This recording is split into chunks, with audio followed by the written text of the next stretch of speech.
When you read articles like this in Alzheimer's disease journals about how eating more berries may reduce cognitive decline in the elderly, they're talking about observational studies like this, where berry intake appeared to delay cognitive aging by up to 2.5 years in the Harvard Nurses' Health Study, or the intake of nuts, appearing to delay brain aging by 2 years. They're just talking about associations, meaning berry eaters and nut eaters tend to have better brain function as they age after trying to control for a bunch of other lifestyle factors. But you don't know if it's cause and effect until you put it to the test.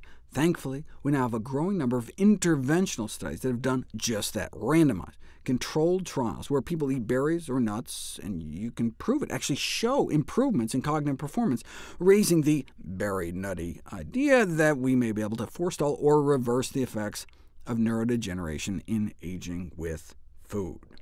For example, this study on the effects of walnut consumption on cognitive performance. College students split up into groups, doing 2 months of walnuts, followed by 2 months of placebo, or vice versa, and then they switch. How do you make a placebo nut? Well, they baked it in. They gave people banana bread, with or without nuts. Same ingredients, just one with walnuts. And those on nuts showed a significant improvement in inference capacity, the ability to accurately draw conclusions from a set of facts. In other words, kind of critical thinking. And so on a practical level, maybe students or young professionals in fields that involve a great deal of critical thinking or decision-making could possibly benefit and gain a slight advantage through regular consumption of walnuts. Or this berry study, where they randomized folks to some crazy berry smoothie with blueberries, black currants, elderberries, lingonberries, strawberries, and a tomato. And not only did their bad cholesterol drop about 10 points, they performed better on short-term memory tests. So good for the heart, good for the brain.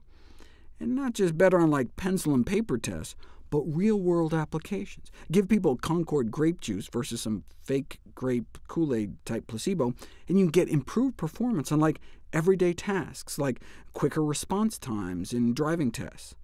Why not just give people Concord grapes instead of juice? Well, then it's harder to create a placebo, and of course the study was paid for by Welch's. OK, fruit and nuts. What about vegetables?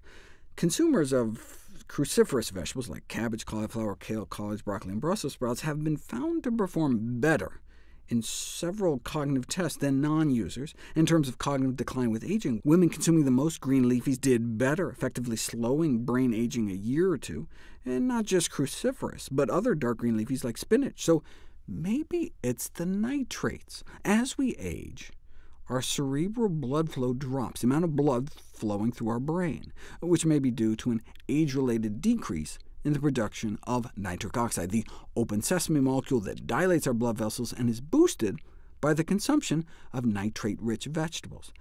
This reduction in blood flow to the brain may be a major risk factor for the impairment of cognitive function and the development of neurodegenerative diseases such as dementia. We know nitrate-rich vegetables like leafy greens and beets can improve physiological performance, like beet juice does for athletes, but what about cognitive performance? We'll find out next.